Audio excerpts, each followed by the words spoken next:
29 अप्रैल का यह ट्रेड है जिसमें सेंसेक्स में 2 लॉट के साथ एंट्री बना ली और साथ में न्यूज भी सुन रहे थे भारत कब अटैक करेगा या नहीं करेगा।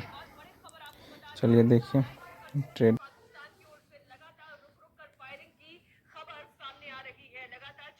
पाकिस्तान की तरफ से सीज फायर वायलेशन किया गया बढ़ता चला जा रहा है।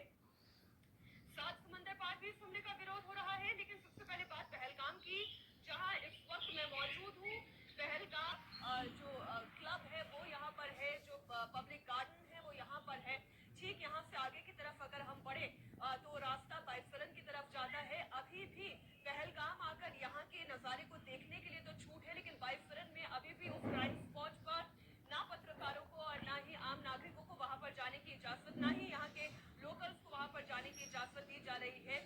जानकारी के मुताबिक तकरीबन 100 से अधिक जो पोनी वाला है, यानी कि जो घोड़ा चलाने वाले हैं, वो अभी भी पुलिस की हिरासत में है, जिनसे लगातार जम्मू कश्मीर पुलिस पूछताछ कर रही है। रही बात पर्यटकों की, अब जो जगह हमेशा खचाखच पर्यटकों से भरी रहती थी, अब वहां पर इक्का दुक्का पर्यटक दिखाई देने लगे हैं।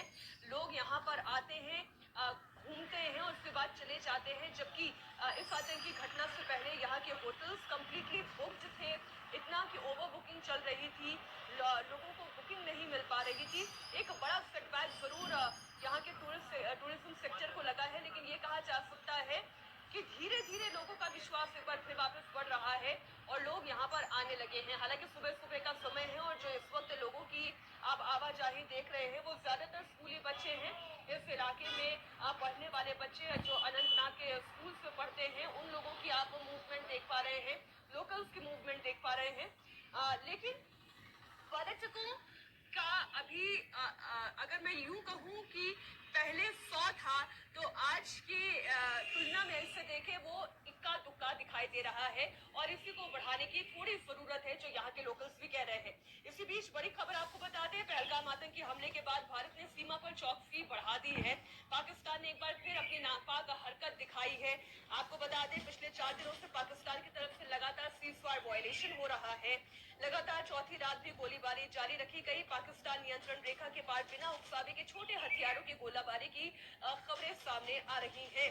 रविवार को पाकिस्तान की तरफ से कुपवाड़ा और पुंछ जिले की चौकियों की तरफ ये फायरिंग की गई। इसका मुंहतोड़ जवाब भारतीय सैनिकों की ओर से दिया गया। पाकिस्तानी फायरिंग में भारत की तरफ से कोई नुकसान नहीं हुआ है। बड़ी खबर आपको बता दें, भारतीय सेना बॉर्डर पर इस वक्त अलर्ट है और इस सीज फायर वायलेशन का भारत की तरफ से भी जवाब दिया जा रहा है। जवाबी कार्रवाई से जुड़ी हुई एक और बड़ी खबर आपको बता दें, पहलगाम आतंकी हमले के बाद पाकिस्तान के खिलाफ भारत लगातार एक के बाद एक एक्शन लेता चला जा रहा है और इधर पाकिस्तान है कि गिदड़ भपकी के अलावा पाकिस्तान के पास कुछ है तो नहीं करने के लिए। तो वही तस्वीरें और वही बयानात इस वक्त पाकिस्तान से निकलकर सामने आ रहे हैं। इस बीच दोनों देशों के बीच युद्ध के हालात बने हुए हैं और इस तनावपूर्ण हालात के बीच भारत अपना डिफेंस सिस्टम लगातार मजबूत करने पर ध्यान केंद्रित करे हुए है। आपको बता दें, भारत और फ्रांस के बीच राफेल एम फाइटर जेट की डील होने जा रही है। किसी भी वक्त इस डील पर मुहर लग सकती है। भारत फ्रांस से 26 Rafale marine fighter jet deal पर आज साइन करेगा। 63,000 करोड़ की इस डील में 22 single seater, 4 twin seater jet शामिल हैं। ये marine Rafale jet I N S Vikrant से ऑपरेट करते हैं, जो कि भारत का सबसे मजबूत, सबसे शक्तिशाली युद्धपोत है। भारत को इस डील से इंडियन नेवी की ताकत कितनी गुना बढ़ जाएगी, इसी से जुड़ी हुई एक रिपोर्ट आपके सामने रखते हैं।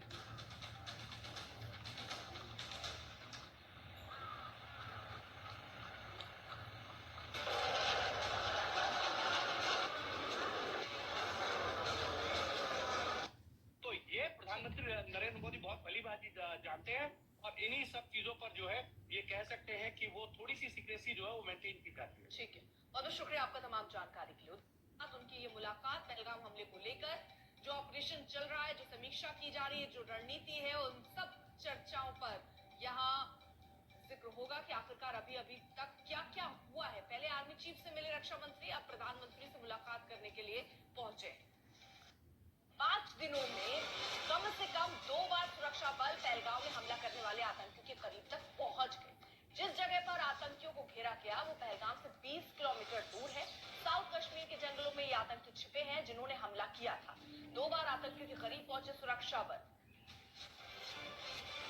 पहलगाम में 20 किलोमीटर दूर है, साउथ कश्मीर के जंगलों में ये आतंकी छिपे हैं जिन्होंने हमला किया था, ये जानकारी मिल रही है। तो सुरक्षा बल अब बेहद करीब इन हमलावरों के पहुंचे हैं। पिछले 5 दिनों में कम से कम 2 बार ये सुरक्षा बल पहलगाम में आतंकी हमला करने वाले जो शख्स थे, जो आतंकी थे, उनके करीब पहुंचे।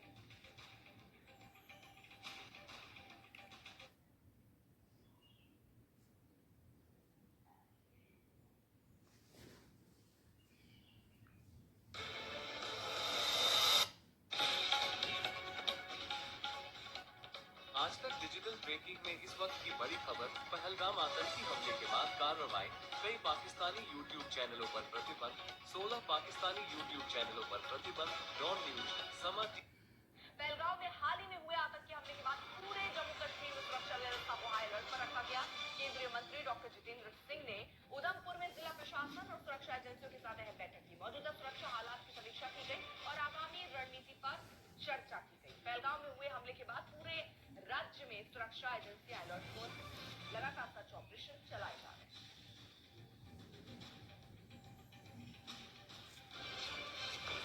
उधमपुर में केंद्रीय मंत्री ने हालात की समीक्षा की है, लगातार सर्च ऑपरेशन चलाए जा रहे हैं, एजेंसियां अलर्ट पर हैं, आगामी रणनीति पर भी चर्चा हो रही है, अहम बैठकों का दौर भी चल रहा है। जितेंद्र सिंह ने उधमपुर में जिला प्रशासन और सुरक्षा एजेंसियों के साथ यह अहम बैठक की। मौजूदा सुरक्षा हालात की समीक्षा इसमें की गई, आगे की क्या रणनीति होनी चाहिए उस पर चर्चा की गई है।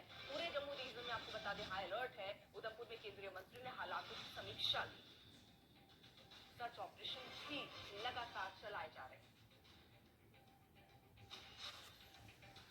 स्थानीय प्रशासन और सुरक्षा बलों के साथ ये बैठक, उधमपुर में केंद्रीय मंत्री ने हालात की समीक्षा ली है। सर्च ऑपरेशन अलग चल रहे हैं, सुरक्षा अलर्ट पर अलग है। पिछले 5 दिनों में करीबन 7 अलग अलग सेक्टर्स में सीजफायर वायलेशन पाकिस्तान की तरफ से लाइन ऑफ कंट्रोल पर हुआ है। वहीं दूसरी तरफ आज का दिन इसलिए भी खास हो जाता है क्योंकि दिल्ली आर्मी साउथ ब्लॉक के अंदर एक बड़ी डील जो कि करीबन 64,000 करोड़ रुपए की है, 26 रफाल मरीन जो कि भारतीय नौसेना की एयर पावर को और इंक्रीज करेगा। INS विक्रांत, INS विक्रमादित्य पे इन्हें डिप्लॉय किया जाएगा। इस समय भारतीय वायुसेना के पास 2 स्क्वाड्रन रफाल की है। अब रफाल मरीन के आ जाने से जो हमारी एयर कैपेबिलिटी है भारतीय नौसेना की वो बढ़ेगी। इस समय मिग 29K जो है भारतीय नौसेना के पास है, जो कि एयरक्राफ्ट कैरियर पे ऑलरेडी डिप्लॉयड है और LCA नेवी की तैयारी की जा रही है। लेकिन रफाल मरीन के आ जाने से जो अरेबियन सी है, इंडियन ओशन रीजन है, उसकी कैपेबिलिटी और इंक्रीज होगी। हम आपको ये भी बता दें कि करीबन 50,000 फीट से ऊंचाई की हाइट पर ये आसानी से फ्लाई कर सकता है। ये 4.5 जनरेशन है। आसान शब्दों में आप समझेंगे तो ये मल्टीपल रोल के लिए, यानी अटैक रोल के लिए जो इसमें मिसाइल्स लगी हैं, मेटेओर और स्काइल पर वो एक सीमित दूरी से, काफी बड़ी दूरी से, 100 किलोमीटर से ज्यादा की दूरी से अपने मिसाइल्स को लॉन्च कर सकते हैं। आसानी से ये एयर टू एयर कॉम्बैट या एयर टू ग्राउंड यानी आसमान से जमीन पर वार करने के लिए बेहद कारगर है। तो इसीलिए आज जहां वीडियो कॉन्फ्रेंसिंग के जरिए रक्षा मंत्री भारत के और साथ में जो फ्रांस के रक्षा मंत्री है, रक्षा मंत्री राजनाथ सिंह के साथ और इससे जुड़ी हुई तमाम बड़ी जानकारी लेकर मौजूद है हमारे सहयोगी देवेंद्र पराशर। देवेंद्र, पॉलिटिकल कॉरिडोर से क्या खबर निकलकर सामने आ रही है?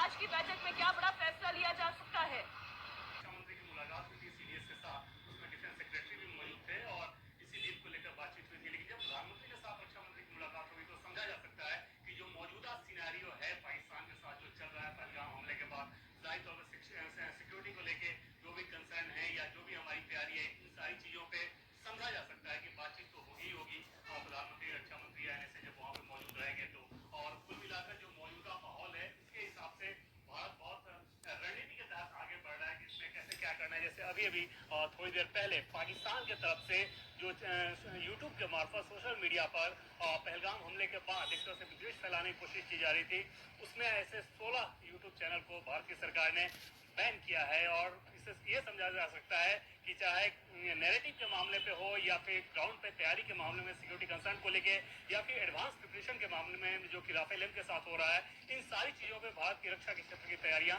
कितनी पुख्ता है। हालांकि उन विमानों की बात कर लें मीनाक्षी, तो 2028 में पहला विमानों की पहली खेप आएगी और राफेल एम की, और 2031 तक पूरा सप्लाई हो जाएगा। राफेल फाइटर से ये ज्यादा एडवांस है और भारत की जरूरतों के हिसाब से जो भारत ने रिक्वायरमेंट दिया था उसमें इसमें बदलाव किया गया। तो सुरक्षा के लिहाज से निश्चित तौर पर भारत हर तरीके से अपनी चाक चौबंद व्यवस्था कर ही रहा है। जो मौजूदा परिस्थितियां हैं पहलगाम हमले के बाद, उसमें पाकिस्तान को कैसे मुंहतोड़ जवाब देना है उसको लेकर भी तैयारी पूरी है। और निश्चित तौर पर रक्षा मंत्री जब पीएम से मिलेंगे तो ऐसी चर्चा तो होगी। लुसिफर पाकिस्तान की नापाक हरकत जारी, फिर किया सीजफायर का उल्लंघन। कुपवाड़ा और पुंछ से सटे इलाकों में फायरिंग की गई। भारतीय सेना ने जवाबी फायरिंग पर पाकिस्तान को दिया मुंहतोड़ जवाब। रक्षा मंत्री राजनाथ सिंह आज पीएम मोदी से करेंगे मुलाकात। फ्रांस के साथ रक्षा सौदे वाले दिन हो रही है मुलाकात। पहलगाम आतंकी हमले के बाद चल रहे तनाव के बीच भारत आज करेगा बड़ा रक्षा समझौता। भारत और फ्रांस के बीच आज राफाल मरीन डील पर मुहर लगेगी। डील के तहत भारत फ्रांस से 26 रफाल एम फाइटर जेट विमान खरीदेगा। डील पर आज रक्षा मंत्रालय के बड़े अधिकारी और भारत में फ्रांस के राजदूत साइन करेंगे। फ्रांस के रक्षा मंत्री और भारत के रक्षा मंत्री राजनाथ सिंह के बीच आज वीडियो कॉन्फ्रेंसिंग के जरिए होगी मीटिंग। सूत्रों के मुताबिक डील से पहले होगी मीटिंग। 26/11 आतंकी हमले में आरोपी तौबूर राणा की एनआईए हिरासत आज होगी खत्म। आज उसे पटियाला हाउस कोर्ट में पेश करेगी एनआईए। तौबूर राणा को अमेरिका से गिरफ्तार किया गया था। कोर्ट ने उसे 18 दिन की एनआईए की हिरासत में भेजा था। आज जम्मू कश्मीर विधानसभा का विशेष सत्र बुलाया गया है। पहलगाम आतंकी हमले पर चर्चा की जाएगी। पहलगाम हमले के बाद धीरे धीरे सुधर रहे हैं हालात। कई विदेशी पर्यटक भी पहुंचे। वीडियो अच्छा लगा तो लाइक और सब्सक्राइब जरूर श्रीनगर करें। में भी दिखने लगा है पर्यटकों का चलिए, दल। धन्यवाद।